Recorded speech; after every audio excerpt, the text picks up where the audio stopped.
Chapter 22. Nicholas, accompanied by Smike, sallies forth to seek his fortune.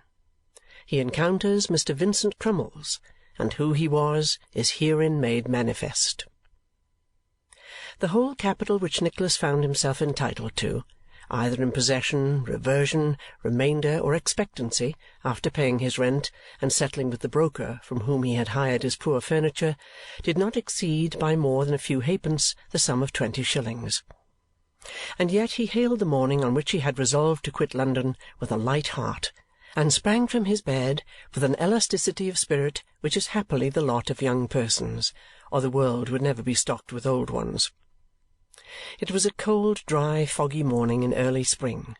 A few meagre shadows flitted to and fro in the misty streets, and occasionally there loomed through the dull vapour the heavy outline of some hackney coach wending homewards, which, drawing slowly nearer, rolled jangling by, scattering the thin crust of frost from its whitened roof, and soon was lost again in the cloud.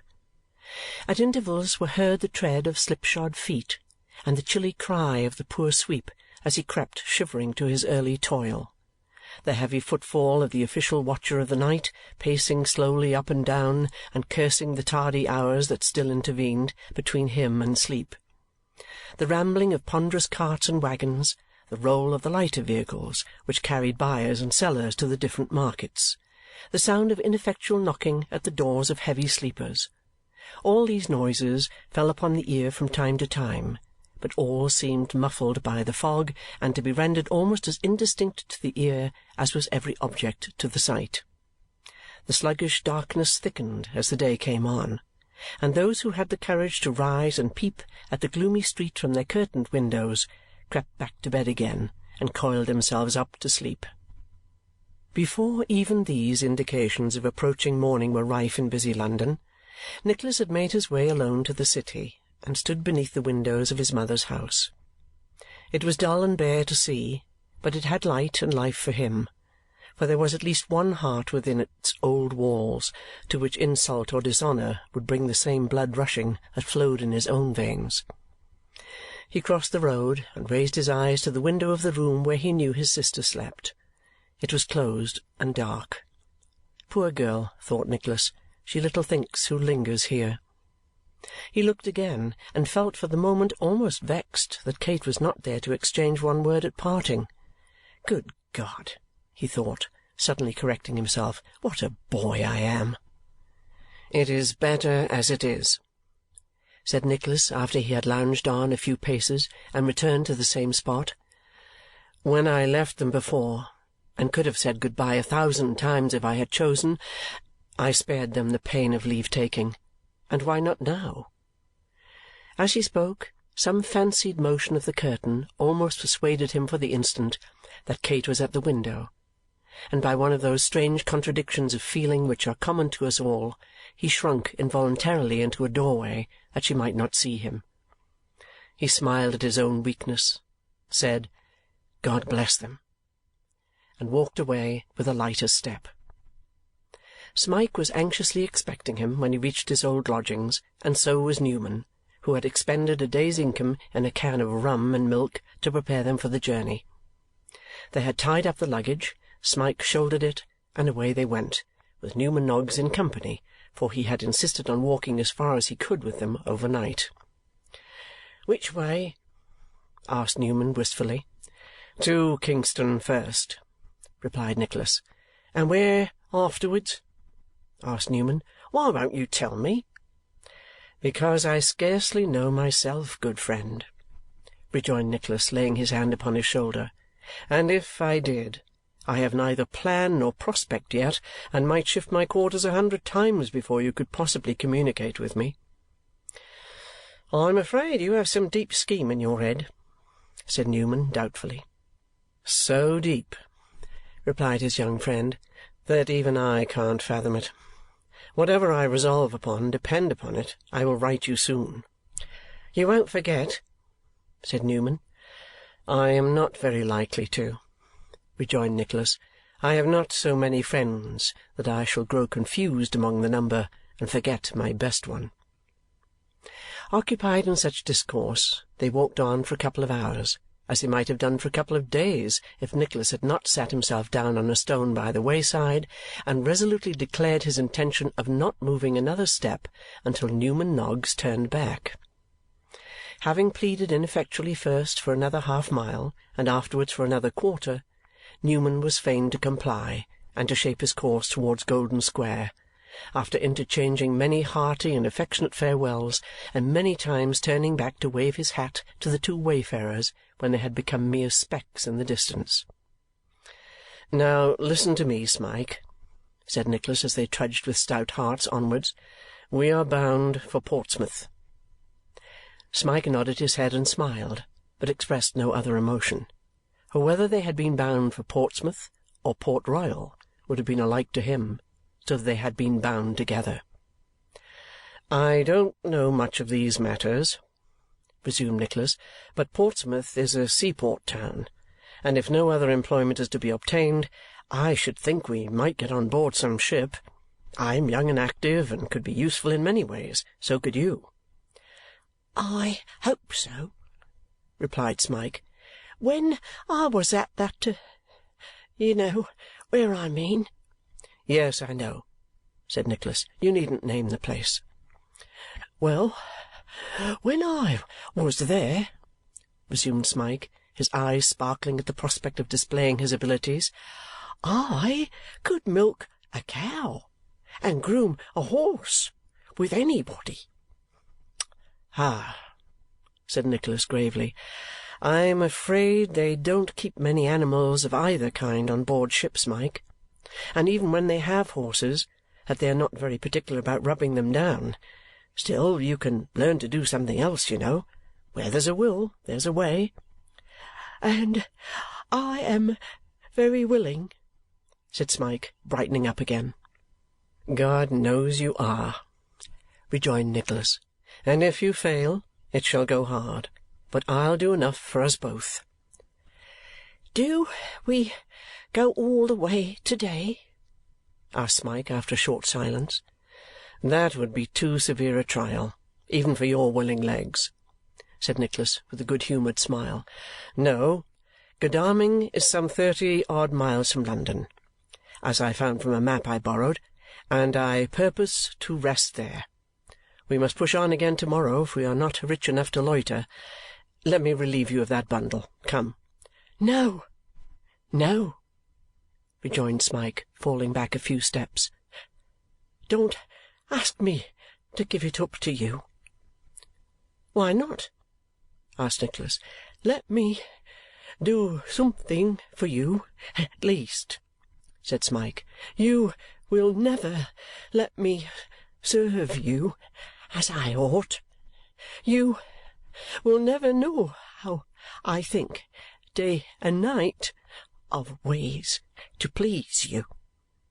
"You are a foolish fellow to say it, for I know it well, and see it, or I should be a blind and senseless beast," rejoined Nicholas. "Let me ask you a question while I think of it, and there is no one by," he added, looking him steadily in the face. "Have you a good memory?" "I don't know," said Smike, shaking his head sorrowfully. "I think I had once, but it's all gone now, all gone." "Why do you think you had once?" asked Nicholas, turning quickly upon him, as though the answer in some way helped out the purport of his question.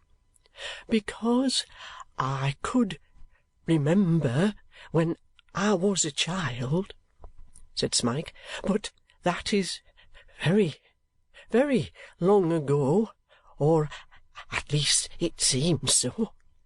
I was always confused and giddy at that place you took me from, and could never remember, and sometimes couldn't even understand what they said to me.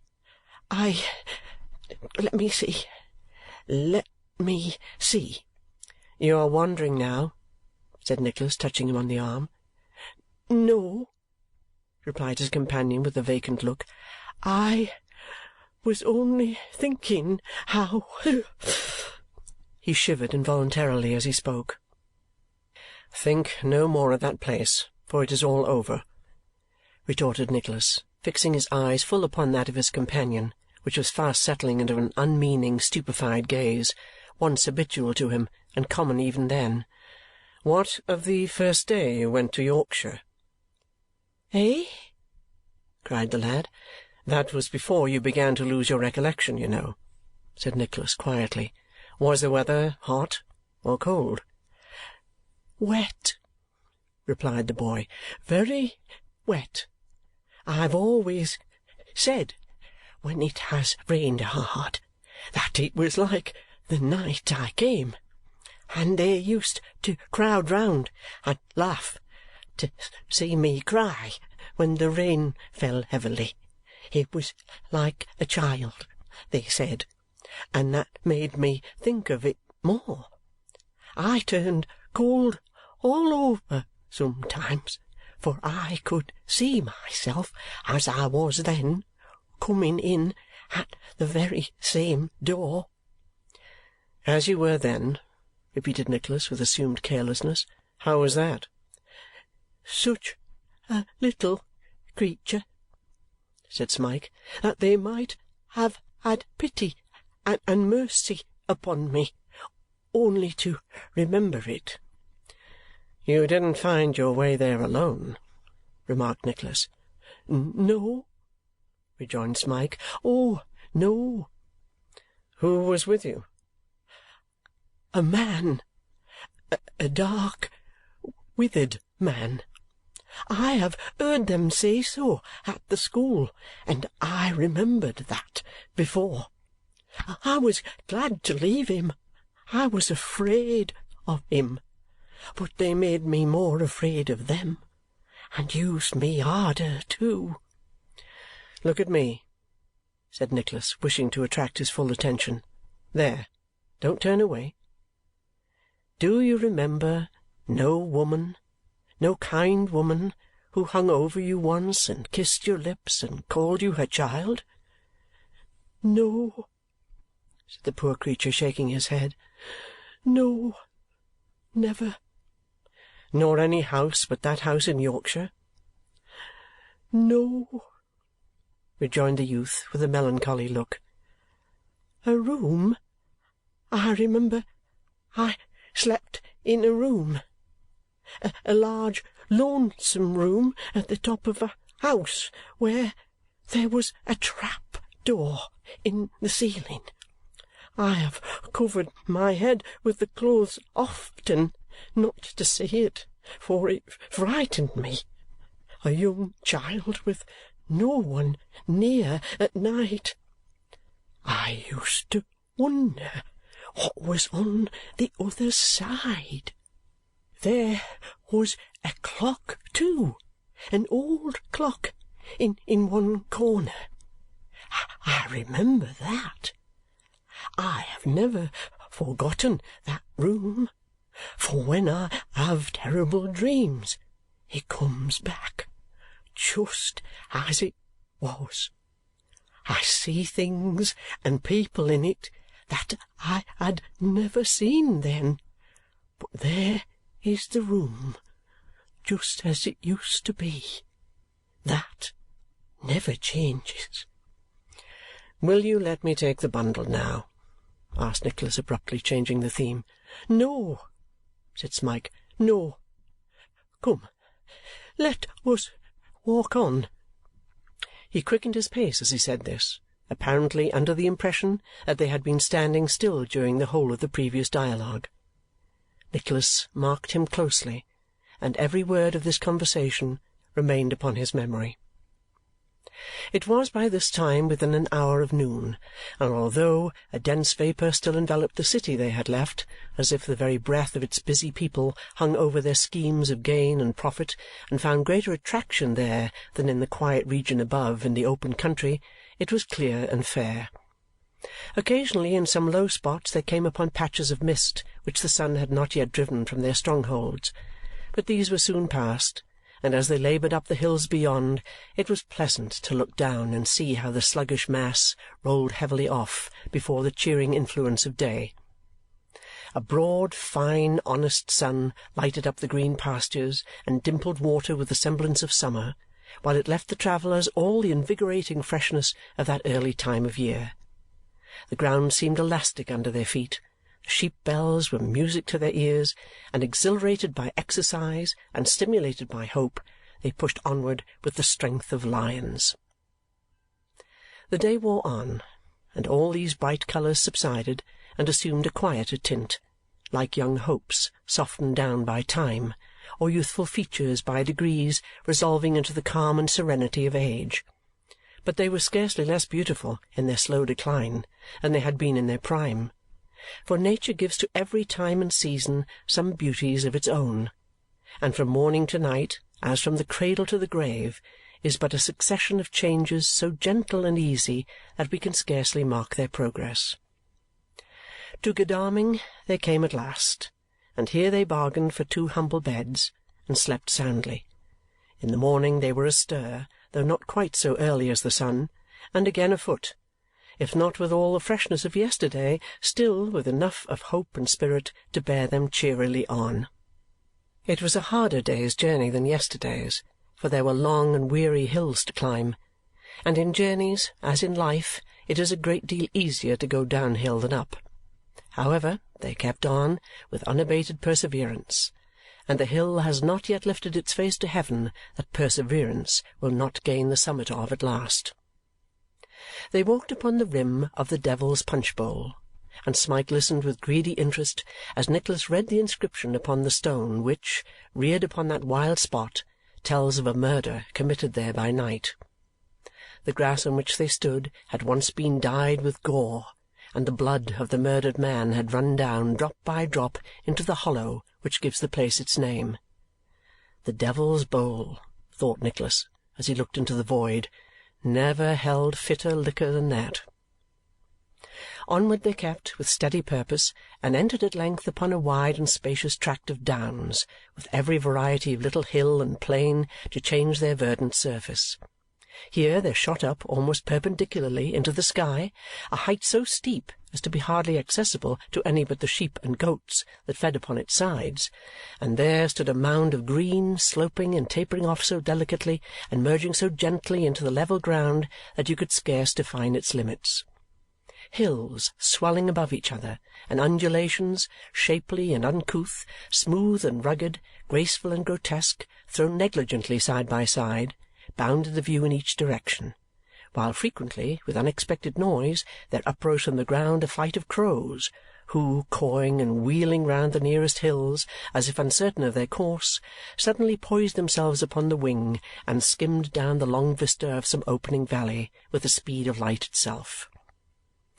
By degrees the prospect receded more and more on either hand, and as they had been shut out from rich and extensive scenery, so they emerged once again upon the open country.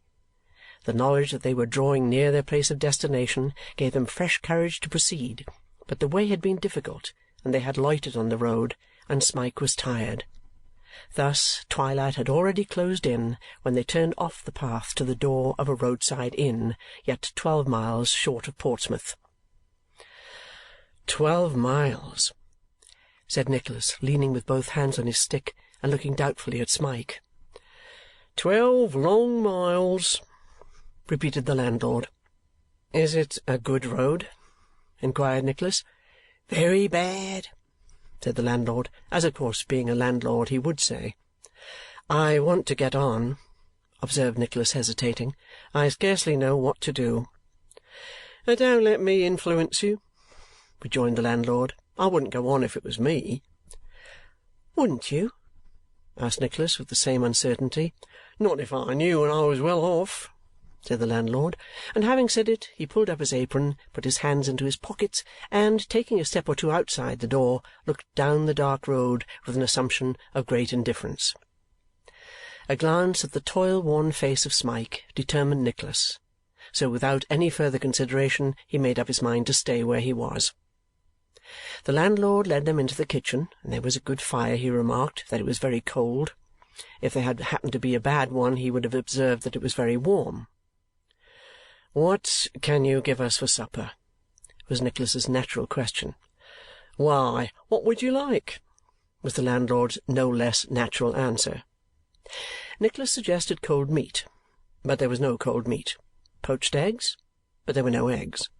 Mutton chops, but there wasn't a mutton chop within 3 miles, though there had been more last week than they knew what to do with, and would be an extraordinary supply the day after to-morrow. "Then," said Nicholas, "I must leave it entirely to you, as I would have done at first if you had allowed me." "Why, then, I'll tell you what," rejoined the landlord. "There's a gentleman in the parlour that's ordered a hot beefsteak pudding and potatoes at 9. There's more of it than he can manage, and I have very little doubt that if I ask leave you can sup with him. I'll do that in a minute." "No, no," said Nicholas, detaining him. "I would rather not. At least, pshaw, why cannot I speak out? Here you see that I am travelling in a very humble manner, and have made my way hither on foot. It is more than probable, I think, that the gentleman may not relish my company, and although I am the dusty figure you see, I am too proud to thrust myself into his." "Lord love you," said the landlord, "it's only Mr. Crummles. He isn't particular." "Is he not?" asked Nicholas, on whose mind, to tell the truth, the prospect of the savoury pudding was making some impression. "Not he," replied the landlord. "He'll like your way of talking, I know. But we'll soon see all about that. Just wait a minute." The landlord hurried into the parlour without staying for further permission, nor did Nicholas strive to prevent him, wisely considering that supper, under the circumstances, was too serious a matter to be trifled with. It was not long before the host returned, in a condition of much excitement. "All right," he said in a low voice. "I knew he would.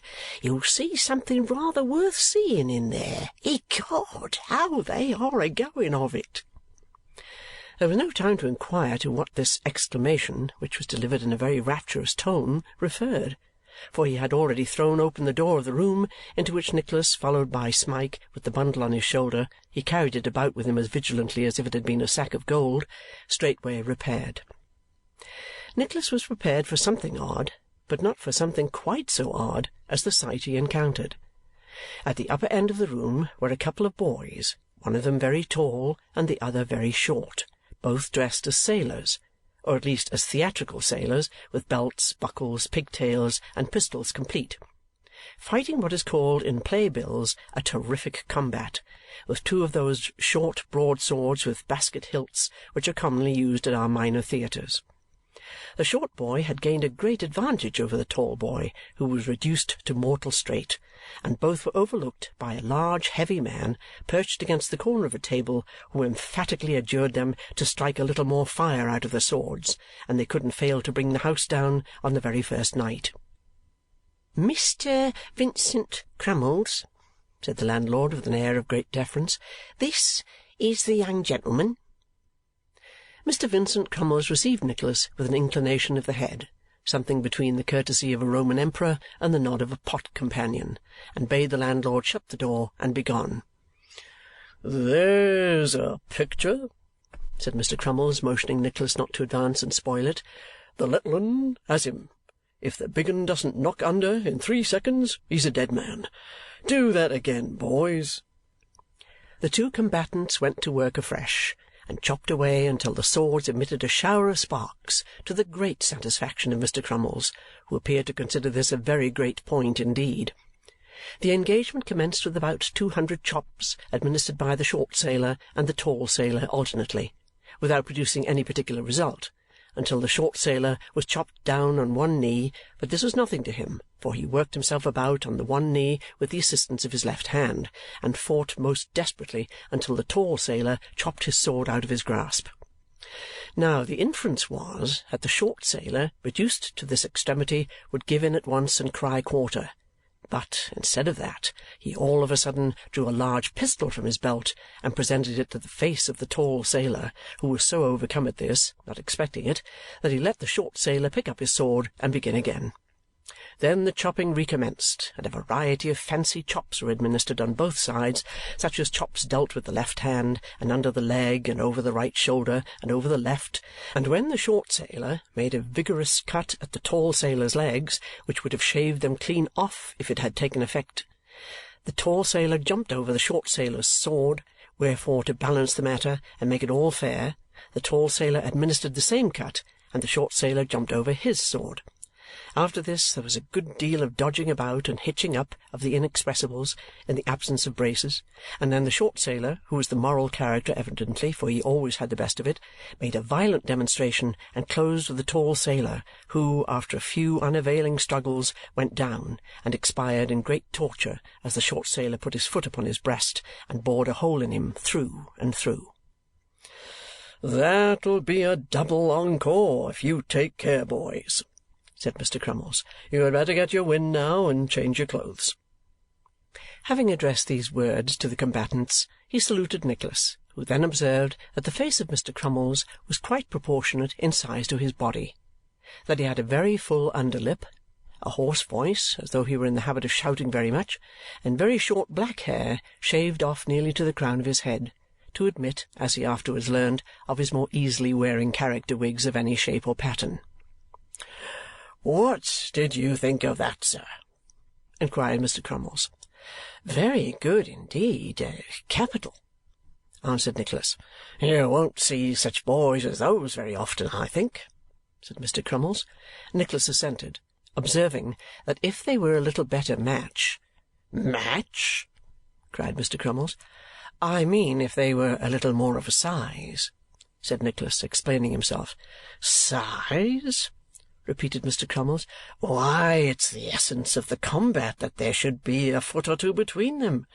How are you to get up the sympathies of the audience in a legitimate manner if there isn't a little man contending against a big one, unless there's at least 5 to 1, and we haven't hands enough for that business in our company?" "I see," replied Nicholas. "I beg your pardon. That didn't occur to me, I confess." "It's the main point," said Mr. Crummles. "I open at Portsmouth the day after to-morrow. If you're going there, look into the theatre and see how that'll tell." Nicholas promised to do so if he could, and drawing a chair near the fire, fell into conversation with the manager at once. He was very talkative and communicative, stimulated perhaps not only by his natural disposition, but by the spirits and water he sipped very plentifully, or the snuff he took in large quantities from a piece of whitey brown paper in his waistcoat pocket.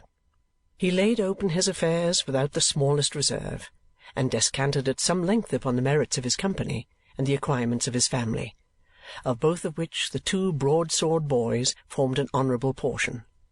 There was to be a gathering, it seemed, of the different ladies and gentlemen at Portsmouth on the morrow, whither the father and sons were proceeding, not for the regular season, but in the course of a wandering speculation, after fulfilling an engagement at Guildford with the greatest applause.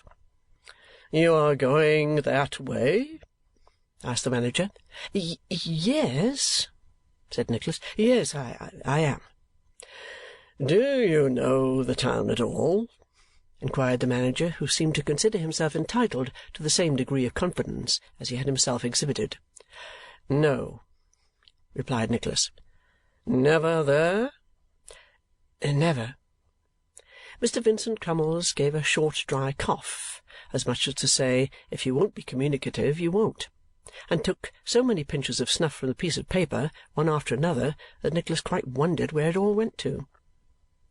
While he was thus engaged, Mr. Crummles looked from time to time with great interest at Smike, with whom he had appeared considerably struck from the first. He had now fallen asleep and was nodding in his chair. "Excuse my saying so," said the manager, leaning over to Nicholas and sinking his voice, "but what a capital countenance your friend has got!" "Poor fellow!" said Nicholas with a half-smile. "I wish it were a little more plump and less haggard." "Plump!" exclaimed the manager, quite horrified. "You'd spoil it for ever." "Do you think so?" "Think so, sir? Why, as he is now," said the manager, striking his knee emphatically, "without a pad upon his body, and hardly a touch of paint upon his face, he'd make such an actor for the starved business as was never seen in this country. Only let him be tolerably well up in the apothecary, in Romeo and Juliet, with the slightest possible dab of red on the tip of his nose, and he'd be certain of 3 rounds the moment he put his head out of the practicable door in the front grooves, O.P." "You view him with a professional eye," said Nicholas, laughing. "And well I may," rejoined the manager.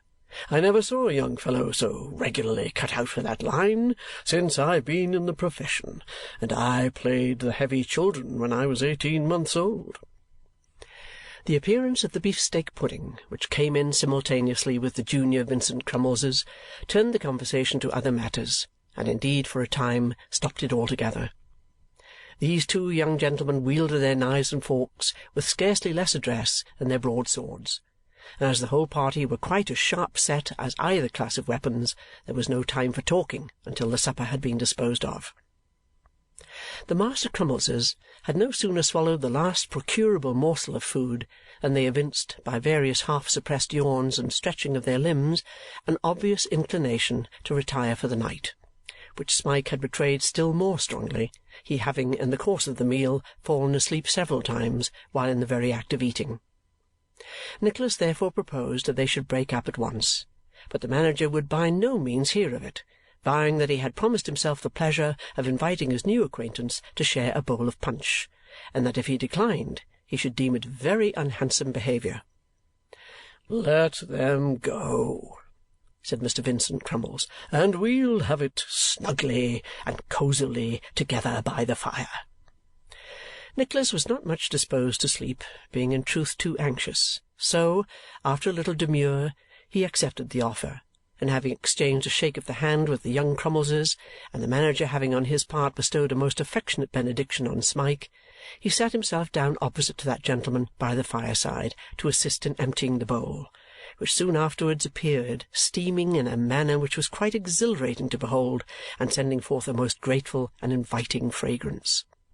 But despite the punch and the manager, who told a variety of stories, and smoked tobacco from a pipe, and inhaled it in the shape of snuff with the most astonishing power, Nicholas was absent and dispirited.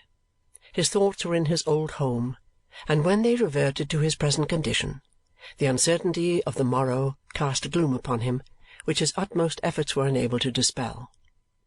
His attention wandered. Although he heard the manager's voice, he was deaf to what he said, and when Mr. Vincent Crummles concluded the history of some long adventure with a loud laugh and an inquiry what Nicholas would have done under the same circumstances, he was obliged to make the best apology in his power and to confess his entire ignorance of all he had been talking about. "Why, so I saw," observed Mr. Crummles. "You're uneasy in your mind. What's the matter?"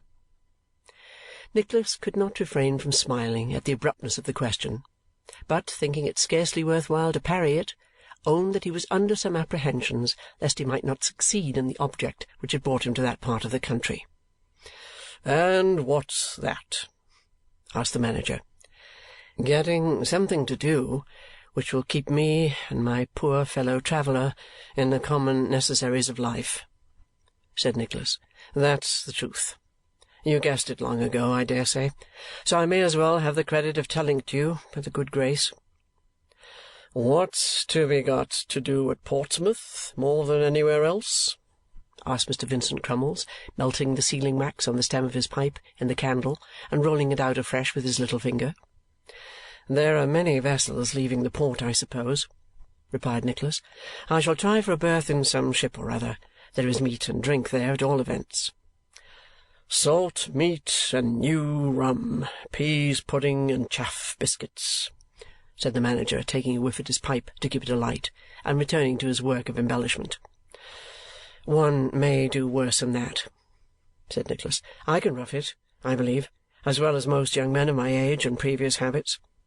"You need be able to," said the manager, "if you go on board ship. But you won't." "Why not?"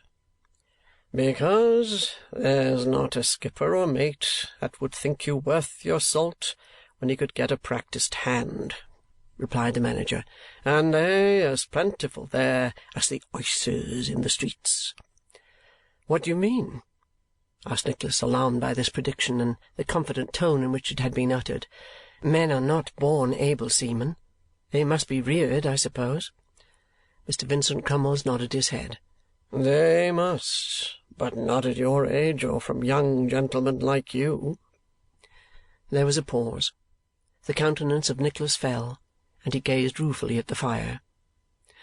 "Does no other profession occur to you, which a young man of your figure and address could take up easily and see the world to advantage in?"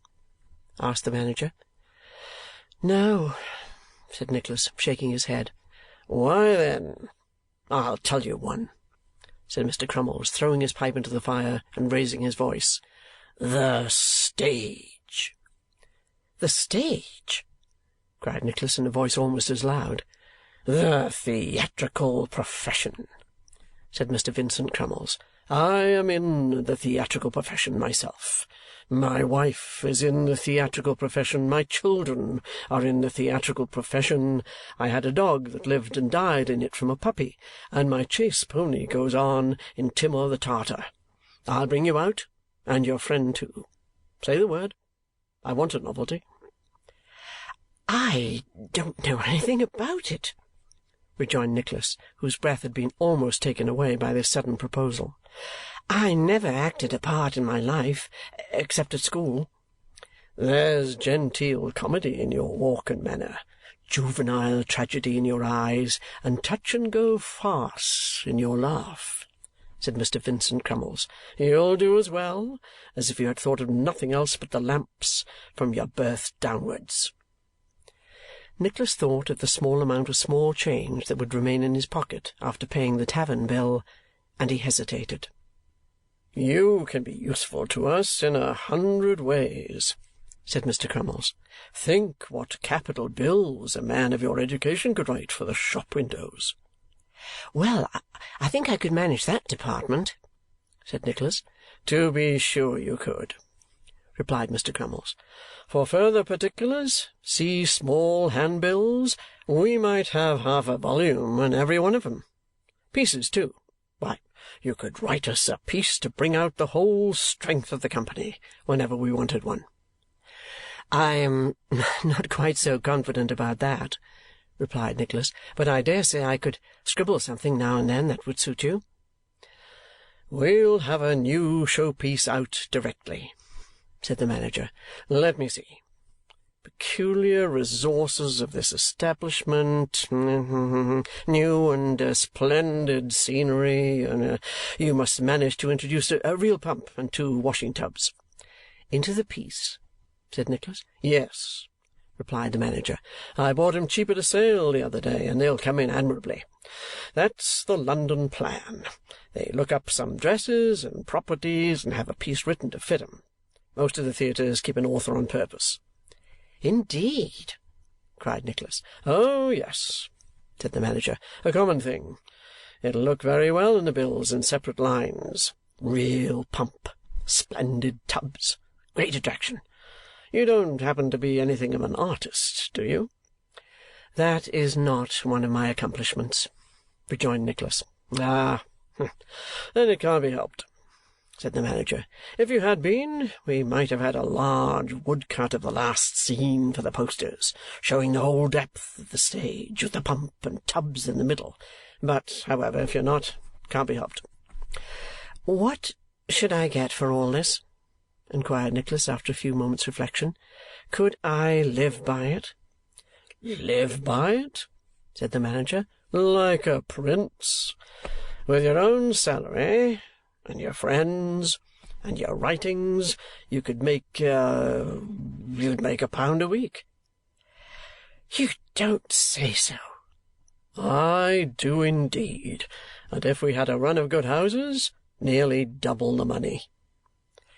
Nicholas shrugged his shoulders, but sheer destitution was before him, and if he could summon fortitude to undergo the extremes of want and hardship For what had he rescued his helpless charge, if only to bear as hard a fate as that from which he had wrested him? It was easy to think of 70 miles as nothing, when he was in the same town with the man who had treated him so ill and roused his bitterest thoughts, but now it seemed far enough. What if he went abroad, and his mother or Kate were to die the while? Without more deliberation, he hastily declared that it was a bargain, and gave Mr. Vincent Crummles his hand upon it. Chapter